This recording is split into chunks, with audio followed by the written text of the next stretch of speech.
Welcome to The High Line, a weekly podcast about all things NASCAR and sim racing. Join your hosts, Elliot, John, Mike, Matt, and Rick to review this weekend at the track. Each week, they tackle events trackside, news, and of course, the rumor mill. Stay up to date each week by subscribing to The High Line. Brought to you by the iRacing Warrior Network. So without further delay, move up to The High Line. Welcome, everyone, to the High Line podcast. Thank you for tuning in. This is brought to you by the IWM Racing Network. I want to thank you for tuning in and subscribing to our podcast. We appreciate each and every one of you. Just to give you the cast of characters, I am Rick Souza. I'm Elliot. I'm Michael. I'm John. We'll take you through just what's been happening in racing, both with the IWM Racing League as well as the Tech4Troops Cup Series that we sponsor with Tech4Troops each and every Wednesday. And we'll cover the ins and outs of what we've seen in NASCAR and racing and give you our opinion, good, bad, or indifferent as to what we saw. So starting off and kicking us off, we had our first inaugural IWM Tech4Troops All-Star event at North Wilkesboro. We had a great turnout from the guys for the open event, which was the race your way into the to the All-Star main event. And number of drivers made it through. Do you want to give us a recap, Elliot, as to the process for getting in? Well, Rick, it was really cool to be able to do this, and it worked out. We were able to hold an All-Star Open, 40 laps. That was all the fellas that hadn't qualified previously through wins in the first two seasons, actually first three seasons, including this season. 40 laps, it went about as well as I thought it was going to go because it was basically a sprint race. We were at North Wilkesboro. I think we had 6 or 7 cautions. And but we had a lot of participation. I think we had a little over, right at 20 cars, maybe a little over. And we took the top 5 from that race, along with the highest points drivers that didn't qualify. So we took 7 total out of the about 20 drivers, and they joined the other 8 guys that had already qualified. And so we actually ended up with 14 in the All-Star race.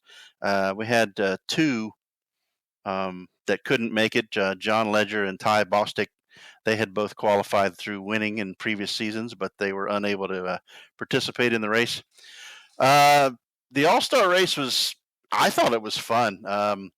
The racing was a little different than you see in our official races. The guys weren't racing for any points, and it was winner take all, $100. So there was a little more aggression than we might see on a regular week where we have our long official races.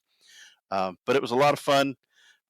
2 green white checkers at the end, a little dust up between a lot of guys. But Alonzo King really dominated the race from about the 25% mark all the way up to about 10 laps to go, and then on the first green white checker restart, he got together with Steven Gibson, and that ended Alonzo's day. And I think Steven started on the pole for the second green white checker, and I'm not sure where Joey restarted, but we're going to talk to him in just a second, so he'll remind me. But Joey Doucette ended up getting out front and finishing and being the first winner of our All-Star race, and we hope to be able to do that every year from here on out. Yeah, I think it was a fabulous opportunity to showcase our drivers, especially at the midpoint in the season, and looking forward to what the second half of the season becomes. Absolutely, and unless Michael or John wanted to say anything else about the All-Star race, I think now would probably be a good time. We can just invite Joey in, say hello, and let's ask him a bunch of personal questions. So without further ado, let's go ahead and introduce our winner from the All-Star event, Mr. Joey Doucette. Hello, everyone. All right. Welcome, Joey, to the High Line. And we certainly appreciate you coming on just to kind of talk about last night a bit, and also, talk about you and hang out with the guys. So Yes, I appreciate the opportunity to be on the Highline podcast. Teammate of mine, Harley Beretta, did I think the first one with you guys after the victory that he had, and I was like, well, maybe I'll get an opportunity. Yeah, well, here you are. So, the funny thing is we've had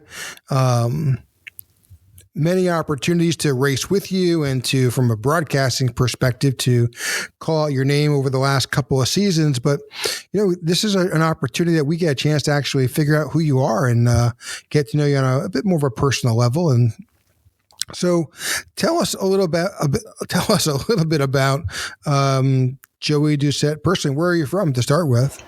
Born and raised in Maine. Grew up in Oakland, went to school in Oakland. Never really left the state other than the service after high school, but I lived in, I can't say that because I lived in Florida for a couple of months, didn't like it, moved back, and ended up getting a good job here, and then my medical issues started acting up, so now I am medically retired. Wow. So what branch of the service were you in? I was in the Army. Okay. Now, Joey, do you primarily just do iRacing, or are you a gaming guy and do all kinds of gaming stuff, I guess? iRacing, I just started doing a little bit of COD here and there. The new PGA Golf from EA Sports came out, so I got that. So I do a little bit of hit there and there, but usually I'm mainly on Xbox, and I'll play MLB The Show, and I'll play, of course, buy it every year, Madden. So I'll play that. I've been playing Madden, oh my goodness, I think Super Nintendo N64, back to the original PlayStation, and then I just got stuck with it and enjoyed it. How long have you been on iRacing, or how did you learn of it, or when did you join the service? Not the service, the iRacing service. But how'd you get into iRacing? I heard about it a while back. I've been on for 3 years since COVID hit. But I always wanted to get into it, but never had the opportunity or the funds to build myself a computer, get a wheel, get pedals. But once COVID hit, I got a little bit of money saved up, bought a wheel, bought pedals, and then I was like, all right, well, now I just need a computer. So I just bought a computer during COVID, and everything shut down. Of course, you can't leave and go anywhere. So I was up all hours of the night, from when I woke up to 6 o'clock in the morning, just racing, and I enjoyed it and I love it. And then leagues started to come around, and I'm like, instead of racing officials all the time, I'd like to get into leagues. So I started getting into some good leagues, and then that would pass, and then I would see other, my friends that I've accumulated since 2020 on iRacing get into other leagues, and I found this one. Well, you've been racing with us for a little while. Did you race in season 1 at all? No, I did not race in season 1. My buddy Chris was racing in season 1, and he was sharing the broadcast, and I was watching it, and you guys, it was like great racing, clean racing, enjoyable. I talked to him after every race, and he's like, oh, come on, man. He was like, come over for season 2. I was like, all right, when's season 2? And they would tell me, and I was like, well, just keep, I think you guys just started like season 1 or halfway through it. And I was like, just remind me of season 2. I just don't want to get in there, ruin anybody's chances for the playoffs. So season 2, he's like, come over. Came over, won a few races, was in there for the championship my first year. I was excited, and I haven't looked back since. I mean, I don't see myself going anywhere anytime soon. Yeah, I think you won 4 races, I think, last season. Yes, yeah, 3 or 4 races. And then were you in the Final Four as well, if I remember right? Yeah, I was fourth out of all the four. I think it was Castro, me, Harley Beretta, and Ian Ogden. So that was three teammates and Aramis. Yep. And he kicked our butt. Well, he's kicked a lot of people's butts, but it was a really good showing. You guys, as a team, really had a good showing so far this year, running strong as a team. I know your results haven't been what you wanted them to be so far this year, but it's got to feel good to win something. Yeah. Like I was telling the guys last night, I was like, I went out for a side-by-side ride last night, wasn't even thinking about the All-Star race. You know, I was like, oh, here we go again, you know, because I haven't had the finishes. I've always ran into bad luck so far. And I just came in with a clear mind, and I was like, well, it's not for points, but it's for money. I'd like to win, but we'll see. And I was just in the right place at the right time on that last restart, and I just got the job done. So I was pretty excited. Good deal. So we're going to move on to the most important question we'll ask you all night. And no, it's not how old are you, but I think only one person's got this right so far. So maybe you'll be number 2. Who is your favorite NASCAR driver, past or present? All right. Or both for that matter. Okay, so this is how it rolls. So I was a Dale Senior fan, and after obviously his demise of the Daytona 500, Junior was there, and I had to support him. Losing a father like that, or even period, he just became great to me. And my brother was a Junior fan, and I was, you know, a little brother, always looking up to big brother, like, okay, well, you know, we would always go to the New Hampshire or Loudon, and I just fell in love with Junior.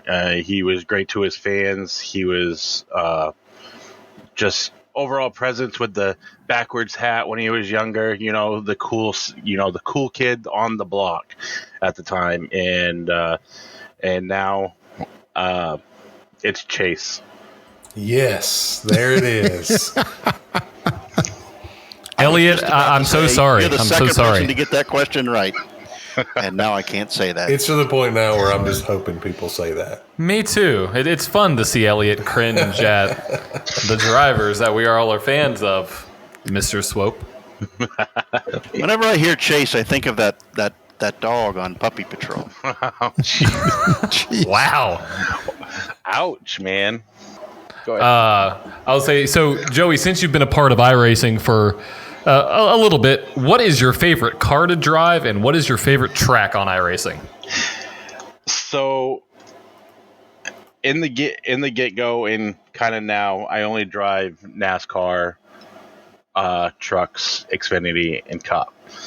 So I kind of expanded with, you know, the GT3s and the Ferraris and stuff like that, but I love the A car. I love the Cup car.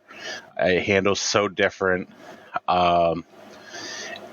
Track wise, nothing super speedway, because I hate those tracks because it's just a crapshoot to begin with. Any mile and a half, I love mile and a half tracks because it usually just comes down to fuel mileage. Everybody hates me that I can save more fuel than they can, and I end up winning races that way. And they're like, we just don't know how you do it. And I was like, well, you just gotta be patient and, you know, run your race. And if the caution falls right, and you'll be like, okay, well, I calculated all the fuel, even though that we got a black box that tells us how much fuel, but a lot of people don't pay attention to that at the late end. And usually mile and a halves end up like that. I mean, look at Kansas that we got coming up. I mean, that's usually a fuel mileage race. So I look forward to that, and I'll try to put the strategy together. Joey, it's been a pleasure watching you race this season and last season, man. You've definitely brought a lot to the league with your talent. It's been fun to watch you do it, man. I appreciate that, Michael. I mean, for you guys to put this out for the Tech4Troops, and you guys helping out veterans and like me and many others that are in this league racing. I mean, I think. If I'm not correct, you guys can correct me, but you guys are the only ones that are mostly maintain veteran aspects in the league that are provided by veterans. Yeah, I don't know of any other organization like ours that has such a veterans-centric focus with both our league sponsorship and also just how we go about doing it. But I'm proud to say that we're engaged the way we are, and that we're able to do this and give back as much as we can. Yeah, and let me say that we wouldn't be able to do what we do and offer the incentives that we do without Tech4Troops or 1111 Veterans Project or UHaul for that matter. They really provide the ability for us to maintain the league and create a space for guys like you and anybody else who wants to be a part of it. Exactly. If anybody's out there looking for a great league that loves to run the cup cars, this is the league for it. Okay, moving on to our next segment. This Week in Racing makes it This Week in NASCAR. And NASCAR did something this week that they've never done before. They actually ran a street circuit in the city of Chicago. So NASCAR's first ever street race, they had both the Cup Series and the Xfinity drivers there. One of the unique features that I was impressed by was the fact that they were in a park along Michigan Avenue by the lake. There was not a garage area, so they had to park the haulers nearby, and those guys had to haul their stuff, both the equipment and frankly push the cars to the area designated as the pit area each and every time, whether that was practice or qualifying or race. Yeah, that was one of the unique things about the race was they had all those 10 by 10 pop-up canopies as their garages out there on that. I don't know the name of the street, but it was like the street. I think it was the street outside of turn 2 and turn 3, if you will, I think is where it was. I might be wrong, but just kind of out there on the street. Had to feel weird to them. I know it looked kind of funny, but hey, whatever works. Yeah, absolutely. So on top of this, we saw that, of course, the weather was at the beginning of the weekend, just, it was unsettled. So we knew that there was rain that would be coming in. So, and as well that it did, you saw the cars were equipped with rain tires and wipers and taillights, all things that we typically, haven't seen.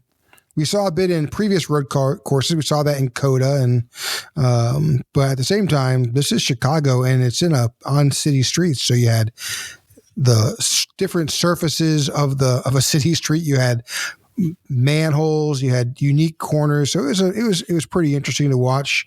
I was really interested, and I'm not sure if you guys got a chance to watch some of the qualifying and the practice sessions. It was hard. This was a course that was definitely hard for these guys to get a handle on. Yeah, I didn't know how much I was going to like the weekend and that style of racing. Still not a huge fan of it. I'm more of a traditionalist kind of guy, but it was fun to see those guys finally get challenged. They go to these road courses now. This new car, the brakes are so big and so good, and it just the independent rear suspension, it handles so much different than the old Cup cars or even the Xfinity cars now. It was pretty fun to watch these guys really wheel that thing, and a lot of them got fooled. Even the guys that don't get fooled at road courses, cramming into barriers and things like that and overrunning corners. It was pretty fun to watch. John, you're about to say something? He took the words out of my mouth. Couldn't say it better.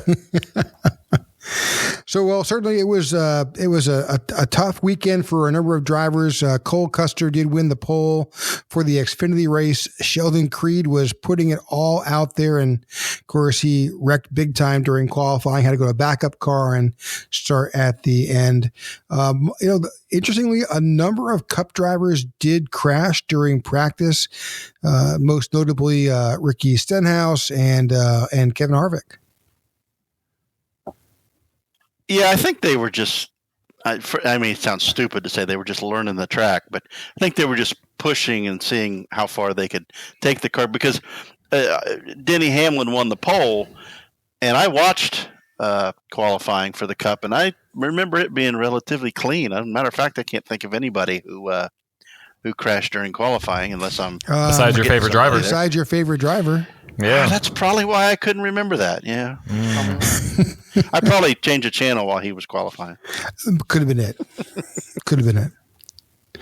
So yeah, Denny Hamlin wins the pole for the Cup race, and then on to Saturday, trying to get the Xfinity event in, but Mother Nature moved in with I think a monsoon would be best to describe it, but.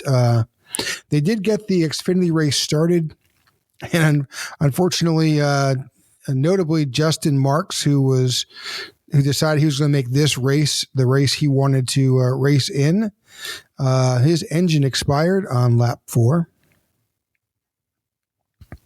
Yeah, just luck of the draw. Go ahead, John. Yeah, I would say kind of sad to see that because everybody was really excited about really an owner getting behind the wheel of the car. And that's his style of racing, right? That's exactly. That's his background. That's what he knows. And it was sad. He was racing a patriotic paint scheme too, with basically running an American flag on the entire car. So it kind of sucked that he was out, but obviously he was very happy on the next day when we'll get to that a little bit later. But yeah, Justin Marks, unfortunate, but I think he'll try to get back in the car at some point in time on a road course. Not sure when, but it'll happen. Maybe Rick Hendrick had that engine sabotaged and payback for Ross Chastain. I was thinking maybe they had the cheater parts in there and they just didn't last. Could be all of the above. Of course, 4 laps would be not much. So they definitely got that race started again. As we said, that Justin Marks had that incident on lap 4.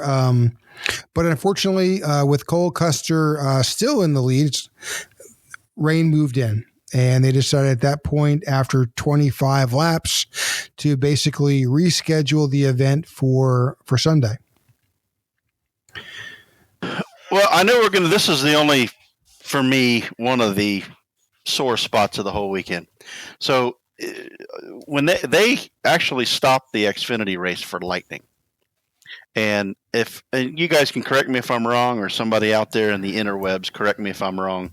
NASCAR's policy is if there's lightning within 2 miles of the track, they got to wait 30 minutes. But that policy was superseded by Chicago's policy of if there's lightning within 8 miles of the event, they have to wait 90 minutes. Yep. And so they had to wait 90 minutes, and it to me it's just a ridiculous policy. But I'm sure there's some example that they could show me where somebody got hurt from lightning that was 8 miles away or something stupid like that. They should have raced. They probably could have finished it, or at least got to halfway. I mean, they only had like 2 laps to go to get to halfway. But the reason that it got pushed to the next day, and then, as we all know, ultimately what happened was because of to me, the ridiculous policy that Chicago has about lightning. Yeah, I saw it was something with the city of Chicago, but something had to do with that park. It wasn't just the city of Chicago. That park has some different rules and regulations that I think is even more strenuous than the city of Chicago. From what I read. They canceled. There were a whole bunch of concerts. There were people.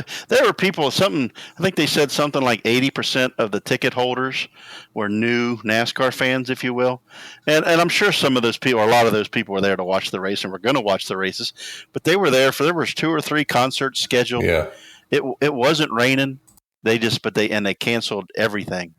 And they were, from what I read and heard, very aggressive in forcing people out of the stands, out of the area. So I heard that as well. Yeah, basically punting them off the grounds.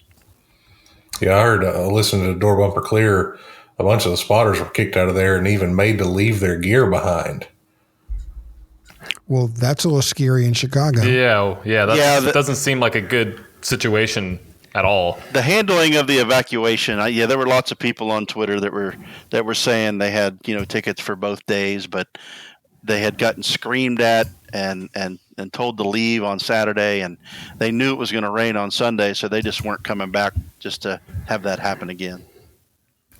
Well, Sunday kicked off, and the rains continued to show. And then, as you mentioned, they basically called the race. First time I think NASCAR has ever called the race when they had not reached the halfway point, and declared Cole Custer the winner after 25 laps. I didn't have an issue with it, mainly because they weren't going to run it on Monday, and Cole Custer had dominated the entire race, and I guess anything can happen, but they were only 2 laps short of, if you can hear my son in the background, sorry. They were only 2 laps short of finishing it, so I didn't think it was a big deal that they called it. I know it's a little different, but I was fine with it. So as the NASCAR teams moved into taking over the pit area for their race, which continued to be hampered by lightning and heavy rain, there's lots of videos out there on Twitter and Facebook where Noah Gragson had recorded one of his tires was floating around in the water in his pit box. The race finally did start. I think they had started around 6:15. Obviously, the course was extremely wet. They had standing water in spots, but it was either get it going there or it wasn't going to happen. I was pretty sure that NASCAR was not going to move this to Monday. Yeah, with the way the city of Chicago was, that would have been an absolute disaster. If Chicago would have let them move it to Monday, I don't know if they would have let them do that, but it would have cost them an absolute fortune to do that. They had no choice but to get that thing going on Sunday. I was under the impression that they could run it Monday, but the second part of what you said is also true. It was going to cost a whole lot of money, and that's why they canceled. That's why they canceled the Xfinity race. There's no way they were going to run it on Monday. I'm sure the fees are separate. I don't know, but I'm sure the fees between each series are separate. And so they called the Xfinity race. But yeah, they weren't going to run it on Monday, or they didn't want to. Well, they needed to get out of there just for, I guess, everything they had to collect and get out. And you think you're right. I mean, Chicago did not want them to be there. One of the things that you heard repeatedly was that this agreement was made for this race under the previous mayoral administration. And when it changed, there was less of an interest with the current mayor, but it is what it is. Well, I find that interesting. I mean, it had to bring money to the city with the fees that we're talking about, and I'm sure there were vendors and all that kind of stuff as well. It had to. Yeah, it didn't make a whole lot of sense and I read the same thing, and I think Door Bumper Clear talked about it too about the mayor. I know Brett Griffin, he was trending on Twitter. He was going off about it so bad. I mean, the city of NASCAR, or city of Chicago, they didn't just get tax money. NASCAR actually gave the city money to upgrade parks and things like that as like an incentive to do this. I mean, I don't see how it was a lose situation for the city, but you never know what the deal was. But the previous mayor was the one that wanted this, not the current one. Right. And thinking about just from the TV rating perspective, I don't know if y'all have heard about this, but it was the most watched Cup race on NBC in 6 years since Indianapolis in 2017. It's the 8th most watched race under its current rights agreement. It's the most watched Cup Series race on any network since the Daytona 500. And it brought a lot of publicity to the sport, and to the city of Chicago, because I'm a big advocate for it now. It's kind of interesting to see where this goes in the future, and I know this is going to be a part of segment 3, but if I was the city of Chicago, completely taking my racing bias out of this, thinking about how many people tuned in and would want to go watch a race at the street course, I don't know why you wouldn't bring it back. Well, it did make it. The other part that doesn't make any sense has absolutely nothing to do with racing. NASCAR brought eyes and a light to the city of Chicago that is completely different than what the entire country thinks about or sees when they hear Chicago. The cameras painted that picture as a beautiful city, lots to do. Like it was a positive for the city, not shootings and violence and all that. I just don't understand why they would be so against something that would be painting a bright picture on the city. Well, and they had, for the entire week, they had NASCAR stars doing things that were traditionally Chicago things, out there at a Cubs game or a White Sox game, doing things. They had everybody, throwing out a first pitch or just actively involved, creating a buildup and a buzz for this event.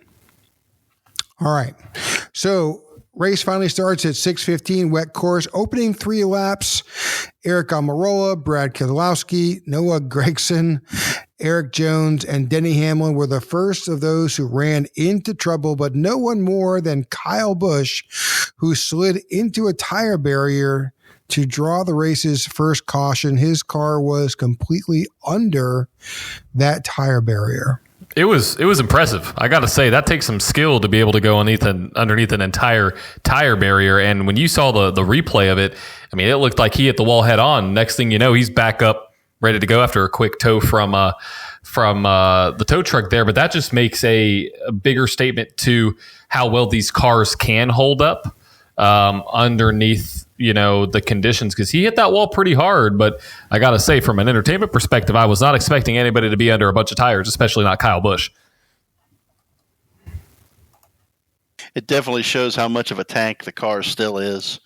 I can't think of any car in the previous generations, going back 10 or 15 or 20 years, that would still be able to be competitive after going under a bunch of heavy tires full of water. All right, after the first stage, Christopher Bell wins the first stage, and a name that we heard a lot, and I'm probably going to screw up the pronunciation. Let me get this right. Shane Van Gisbergen. Bingo. Gisbergen. Shane Van Gisbergen gets just call credit. him SVG. SVG. So C. Bell wins stage 1.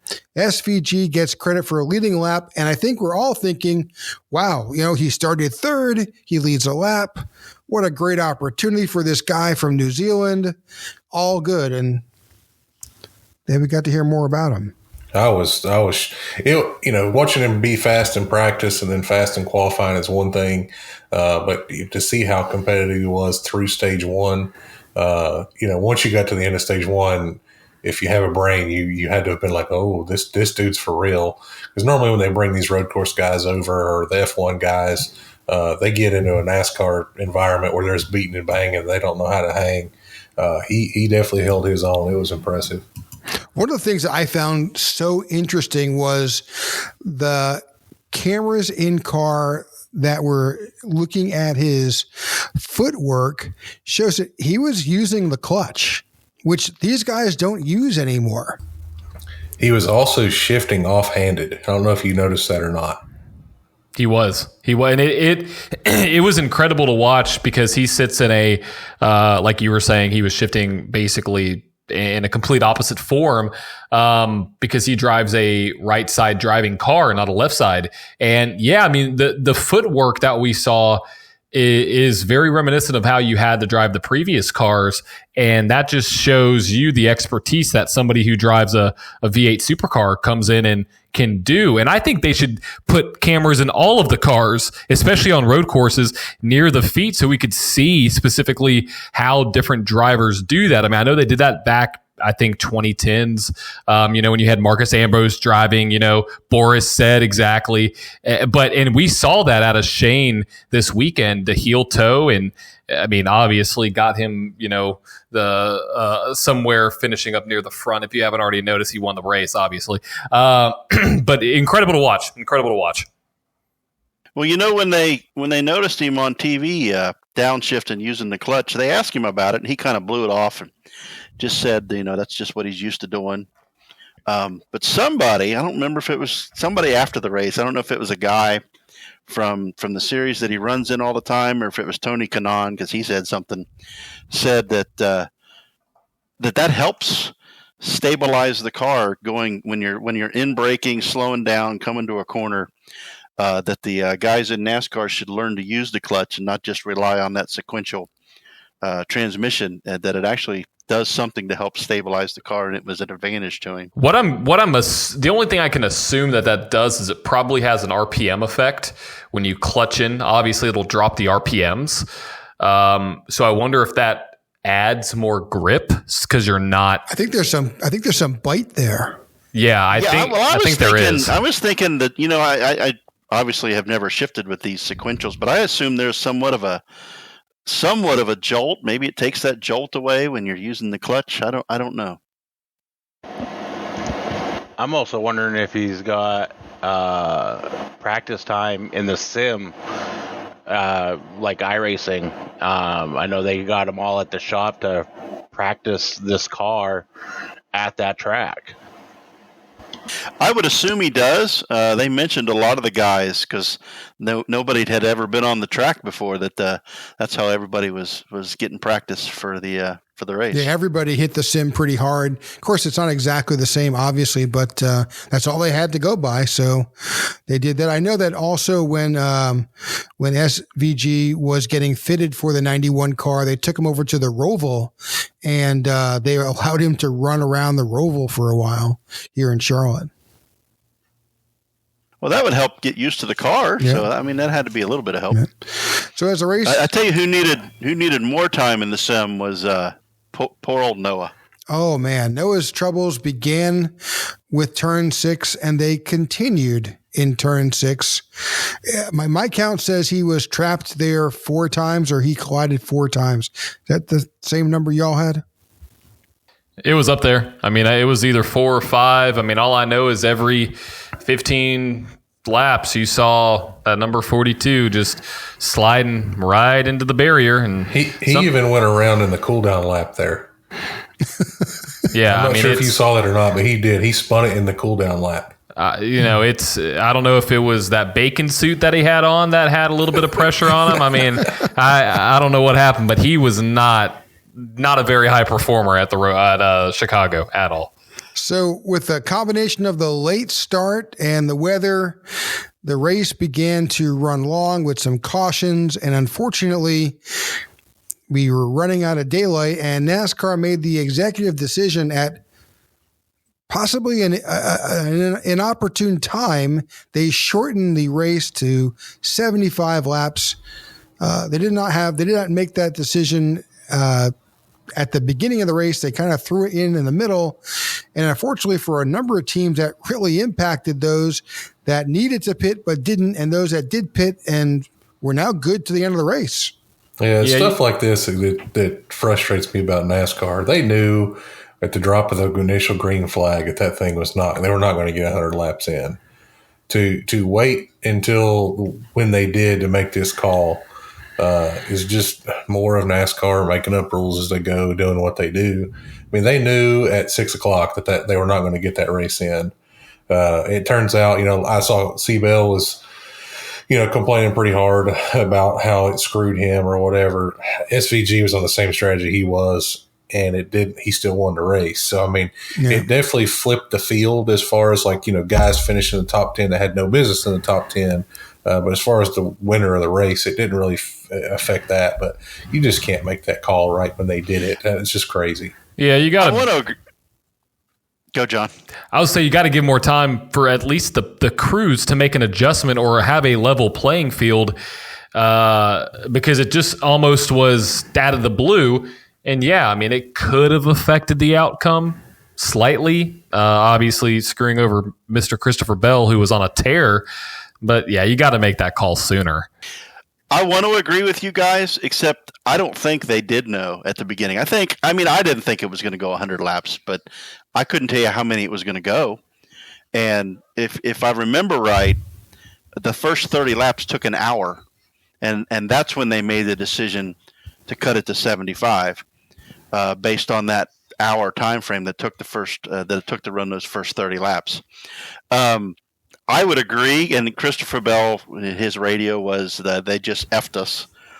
I'd agree with that if SVG had won. So nobody got screwed, because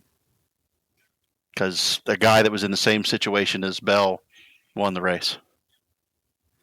So everybody was looking for that one time, that big wreck that was going to happen. For the most part, even through the Xfinity race, those 25 laps in the Cup Series, we avoided the big one until we didn't. And there was a huge stack up, over a dozen cars involved, as well as the infamous Turn 6 tire barrier catching Seabell and Tyler Reddick. It was pretty comical as all these cars just came to a halt. What was more interesting to me was the yellow flag did come out, and then when they went to restack the field, cars that actually caused that wreck, they all got their spots back.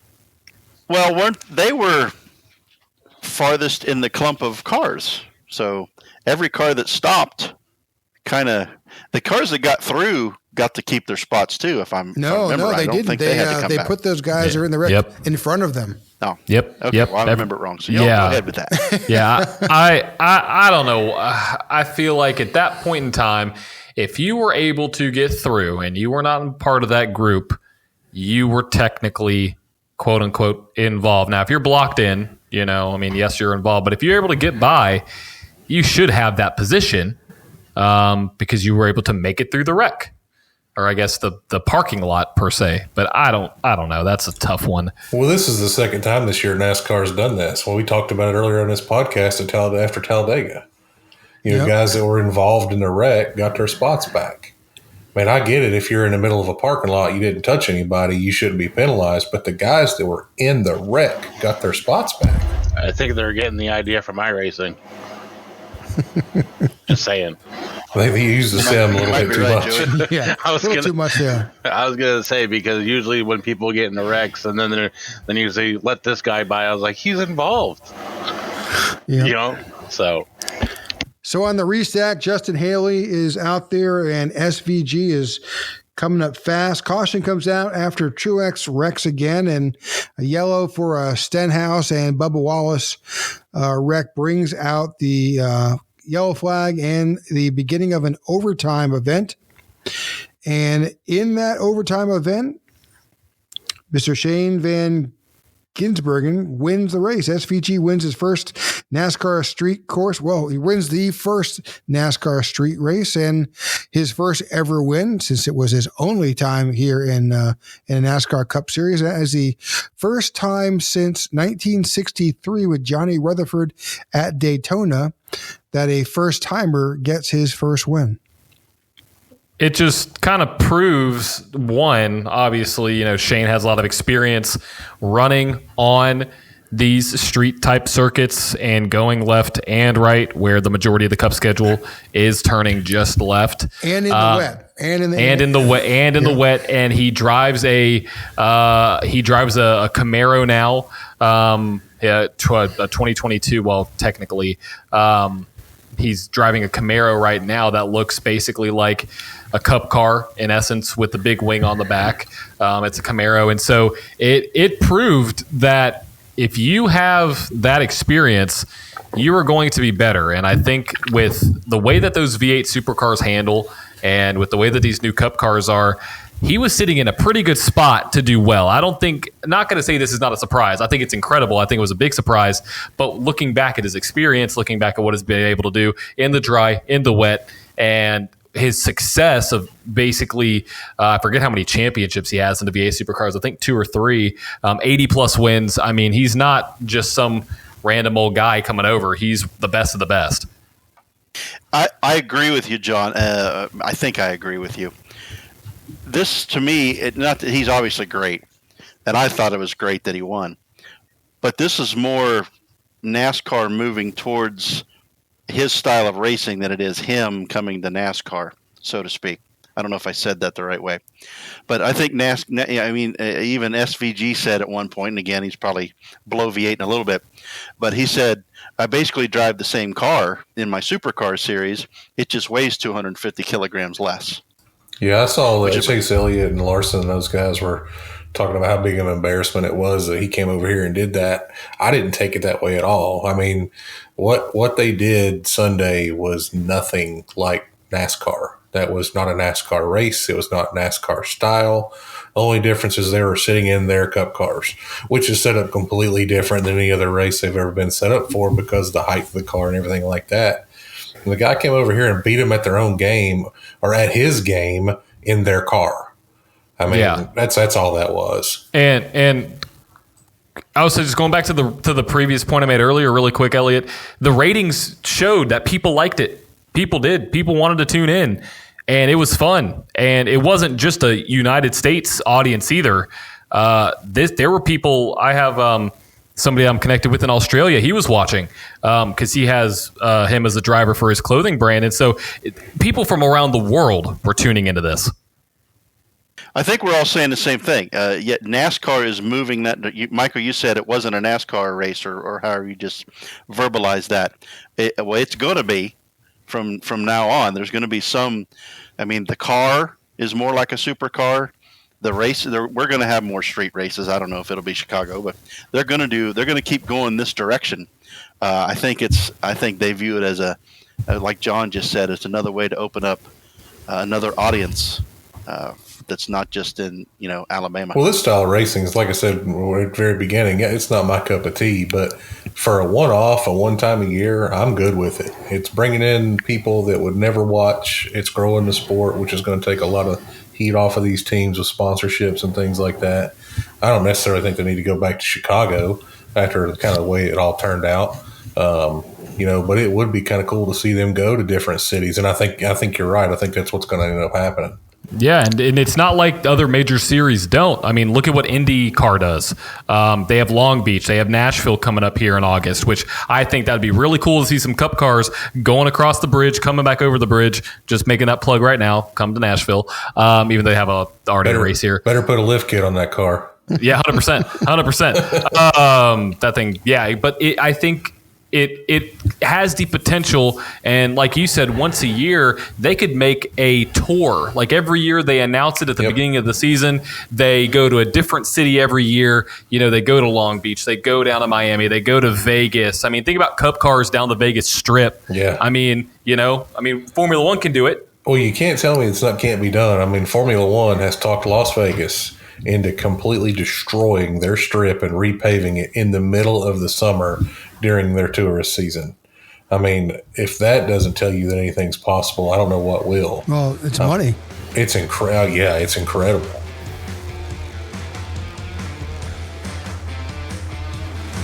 Clear. Not clear.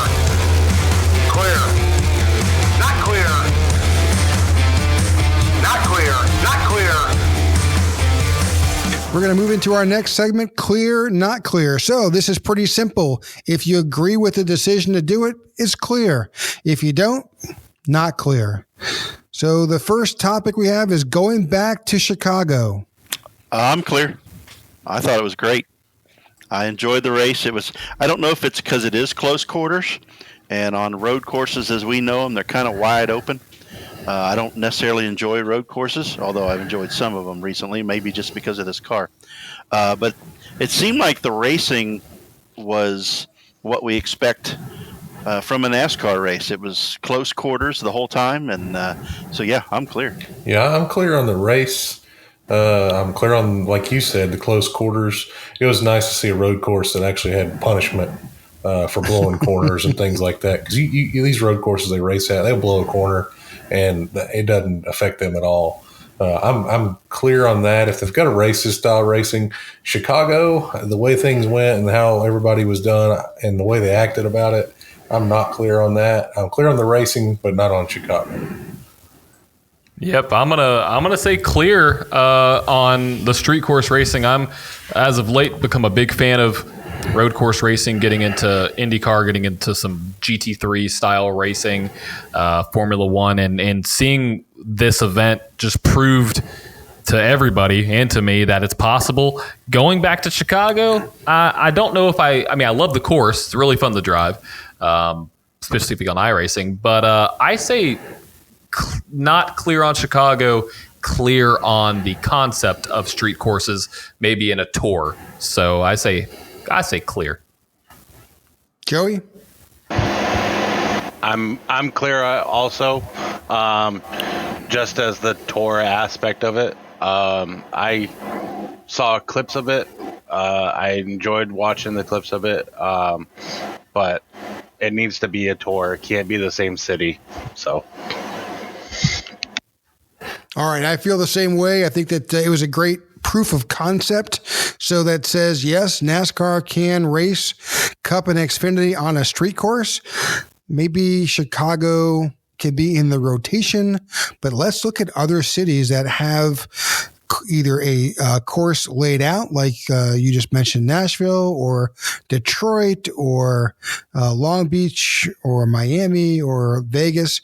But bring it, spread it around. Take us to different cities and expose those city dwellers to NASCAR.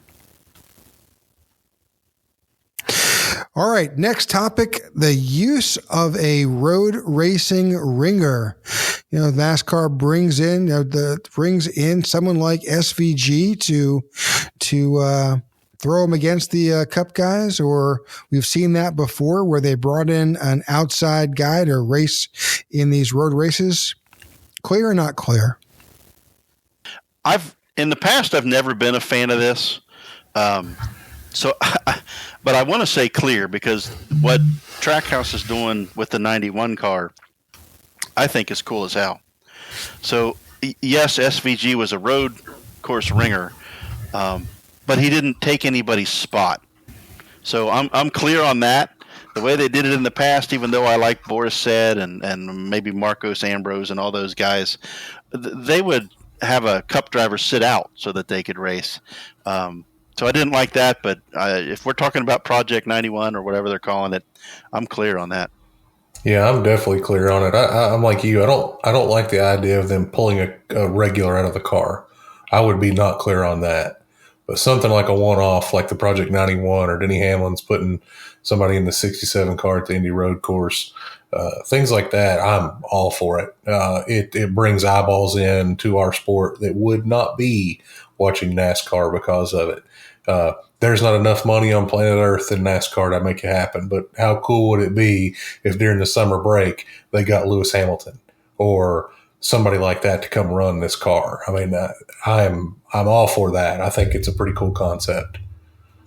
Yeah, I'm the same way. I think it's a great concept, and I think it shows that there is crossover between the disciplines, and I think it does something not just for NASCAR, not something just for V8 supercar racing, bringing light to both of those sports for the opposite audiences, but also, I'm clear, just to let you know, it also unifies racing between these, because I don't watch any V8 supercar racing ever. I don't think I've ever watched one race, but now that I know of Gisbergen rather, and what he can do, I may tune into one. So I think it has big implications. And like you were saying, Michael, think about what they've done so far within not just the Project 91, but just other drivers. You have Jenson Button, ex-Formula One champion, Kimi Räikkönen, ex-Formula One champion, Shane Van Gisbergen, V8 supercar champion. I mean, you have these big names coming in and running, and obviously, I mean, I guess Button did pretty well for the first little bit, and Raikkonen was okay when he went the road to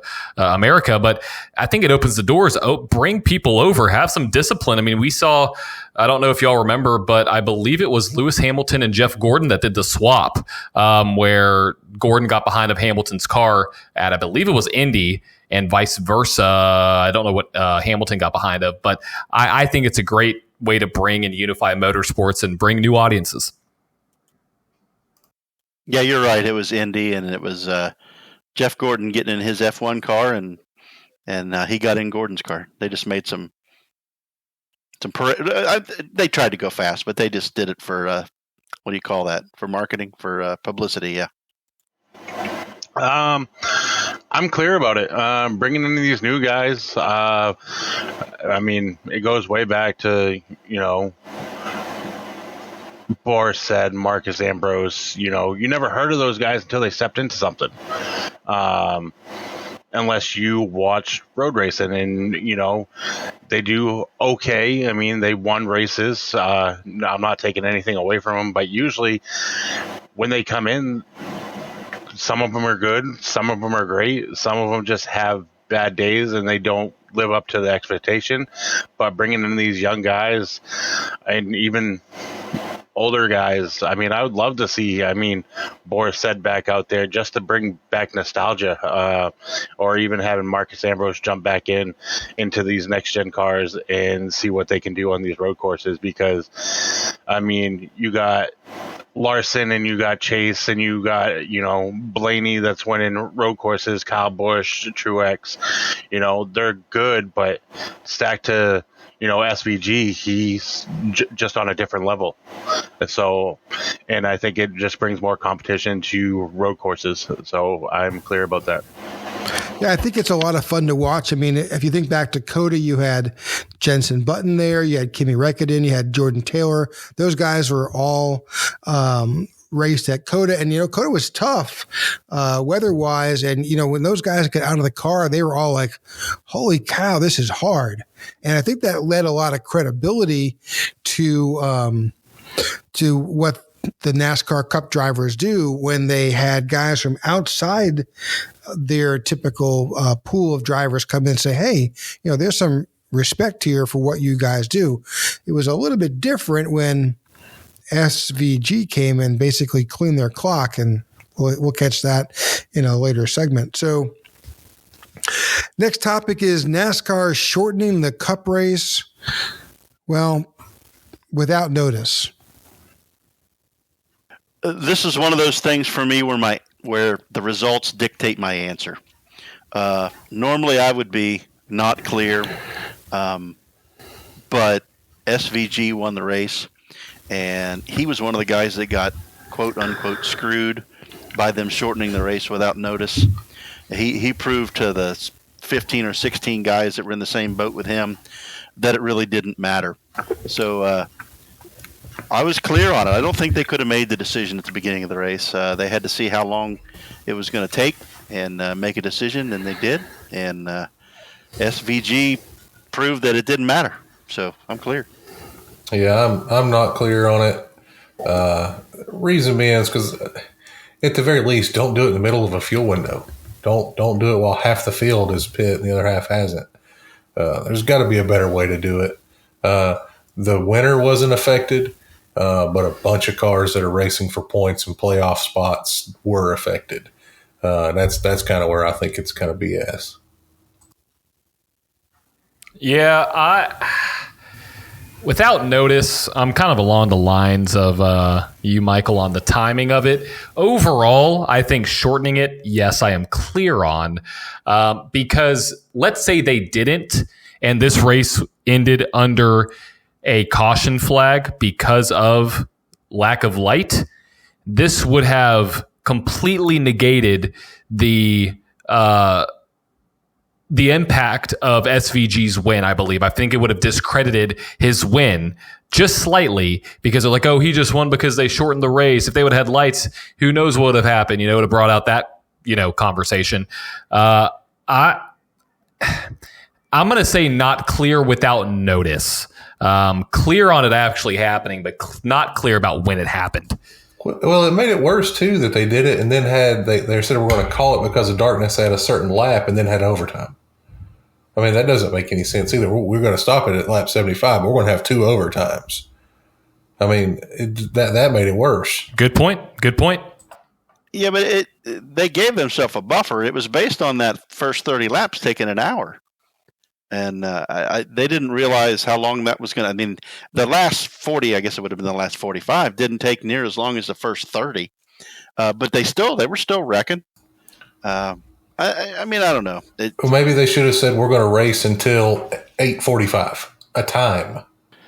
So because the other 10 or 12 guys that were in the same boat as Van Gisbergen couldn't race their way back to the front, they got screwed? He didn't get screwed. He won the race.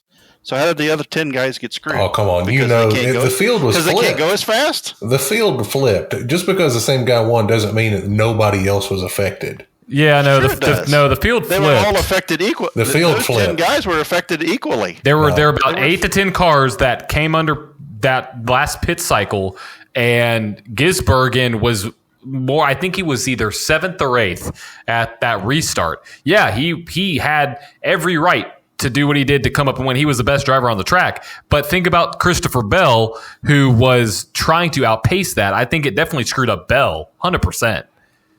The back half of the field, when they announced that hadn't pitted yet, that had pitted yet, it literally flipped them. Yeah, it leapfrogged everybody. It put them from the back of the field where they were running to the front of the field.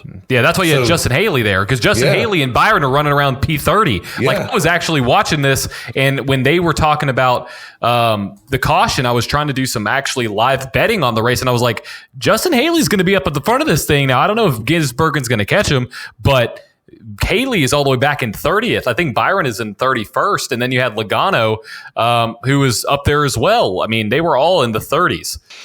Joey, you can jump in here and tell me I'm wrong too, but so you guys are saying that the 10 guys got screwed, and I understand why you're saying that, because they got moved from where they were to behind a bunch of guys, but one of those 10 guys raced his way up and won. He didn't get screwed. He won the race. Yeah, but the other 9, they got screwed. I get you, but that doesn't mean that you're not still racing for points and everything else. I mean, you literally just screwed half the field strategy by doing that, and it flipped the field points wise. I think I would agree with you guys. Had one of those 9 or 10 guys not won the race, he proved that it didn't matter. And if they, so yeah. Anyway, go ahead, Joey. What do you think? I put it this way. I think it was like a couple of years ago. Loudon had some rain and it ran dark, and I think Eric Almirola won the race. So if it's a late start at 6:15, like it did, the crew chief in their mind, we're not going to finish this race. So I put all my trust into the crew chief to be like, okay, here's the strategy of this. We're not going to run the 100%. We know that. And because it's going to get dark before then, and NASCAR is going to call it. In the back of my head, that's what I would already be thinking. And I just don't think anybody took that chance to run it that way. And if they did, I think they win that race, and SVG doesn't. But I don't like the call. They should have gave everybody the opportunity to just say, hey, we're going to do this.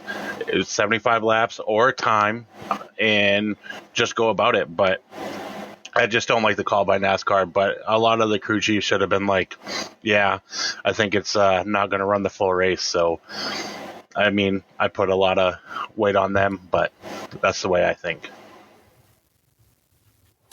All right. So the final clear, not clear topic. SVG stated any one of the top 10 supercar drivers could come and run top 10 in NASCAR. I have no idea, but I'm going to say he's talking out his butt a little bit on that one. That I'm not clear. Yeah, I'm going to say not clear on that as well. Maybe if they're talking about running the Chicago street course, but if it's just come over here and run any road course, they could do that. I think he's out of his mind. Yeah, I'm along the same lines. I think definitely they'd have an advantage on street courses, maybe a little bit more of an advantage on road courses, but not as big of a gap compared to street courses, because none of the Cup drivers have run on street courses outside of, I believe it was McDowell and I believe it was Allmendinger, who we both saw at the front in the top 10 at one point in time. So if you're talking about Chicago street course, 100%. I think that's a good possibility. Anywhere else? No, not clear. Not clear. I think he was a little bit too anxious when he said that, because, I mean, if he's just talking, road courses or street courses, or is he talking the whole NASCAR of running these mile and a half and plate tracks? Like, that's a shot at these guys that do it week in and week out. And like I was saying earlier, and with SVG, and then the interviewer asked him if he was going to come over full time in NASCAR, and I think it would be good for the sport, but he said that he was going to do one more year of this, the supercar over there and see what happens. I don't think he does good. I really don't. The only way that I think that he does anything about that is that he gets in good equipment at Trackhouse, but I don't think he's going to be consistently in the top 10 because it's an oval track, and that's something that he's not used to. So I'd like to see him come over. I don't mean to cut you off, Joey. I'd like to see him come over just to see how he does. I took his statement as talking about the Chicago road course, which is why I said not clear. To me, it's more about the Chicago road course, and not that it's a road course, but that it's a track that none of the guys had ever been to. If he had come last week and they were racing at Watkins Glen, do you think he wins? I mean, he might, but do you think he wins? No, because they've all raced there however many times. See, what about Watkins Glen though? Would it be really interesting if they put the boot in instead of having that? That's a serious question, though. Yeah, I mean, I know it's off topic. I wouldn't have a problem with it, but I don't think they ever have. Have they ever run that? No, they always shorten it for NASCAR. Yeah, I would love to see. I mean, they already do a street course. They already do, 1,500 turns at, COTA. Might as well just throw the boot in there and see how it goes. I mean, these cars can handle it. They can handle it. Yeah, these cars can. We should start a petition for that. That's right. So, I listened to SVG's interview. I think LaJoy had him on the Stacking Pennies podcast, and he stated that he would love, he likes the short tracks. He likes, he's definitely interested in the mile and a half. He does not have any interest in the plate tracks. Well, that's part of the deal if he comes over here. So yeah, I don't know if it's his car owner or how all that works in supercars, but somebody that's that employs him said that if he left early, they'd understand. Yeah, we heard that high 8 was his car owner. He said he wouldn't stand in his way, and in fact, he was he basically said if anybody had an opportunity to go follow their dream, he would not stand in their way. But SVG said, I've got another year here in the supercars I'm under contract for 2024. I'm going to stay and finish my contract. So I know we're about to finish up, and this is off. So that's admirable. Finish your contract, race next year, finish this year, whatever it is.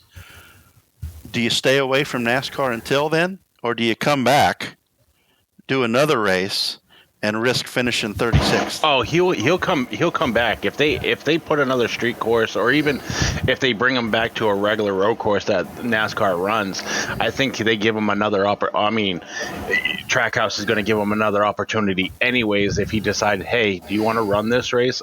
He's going to jump at it. So I do think that he comes back, he'll risk it, but it's a learning curve for him at these different tracks to get used to it.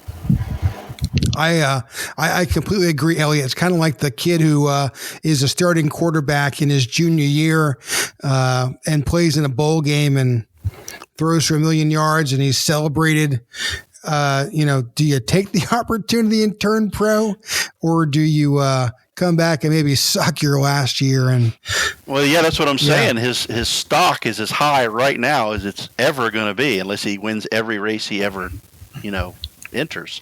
So if he gets the opportunity to come and do a full-time ride, but he's going to finish out his contract that he's got now, which is a year and a half, or whatever it is, do you risk that stock going down by, like I said, finishing 15th? Yeah. Or really or having a bad showing for whatever reason? I think if he was a new driver and it didn't have a whole lot of credibility with previous race wins and success, it'd be one thing. But God, this guy has won a ton of races. So, but the thing is, if he stays away, his stock could still drop.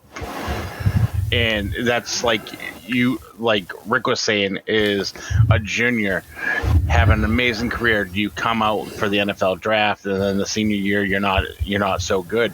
But that's just like injuries also. So you get injured your junior year going into your senior, but you're only playing 4 or 5 games your senior year, and then you enter the draft. Your draft stock's gonna drop because you only got 5 games that next year.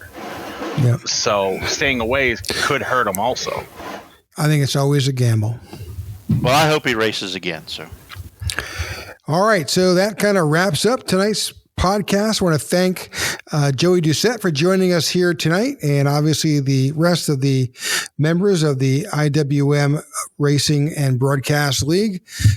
Thanks for you, the viewer and listener, for tuning in to our podcast, and we appreciate you following along. Our numbers continue to climb, and it's because of you, the listener. So again, thanks for tuning in. We ask that you join us next Wednesday for the Tech4Troops series. We head to Kansas for the Tech4Troops Jayhawk 240. That's at 8:30 Eastern Time on the IWM Broadcast Network. You can find us on YouTube at youtube.com/IWM Broadcast Network.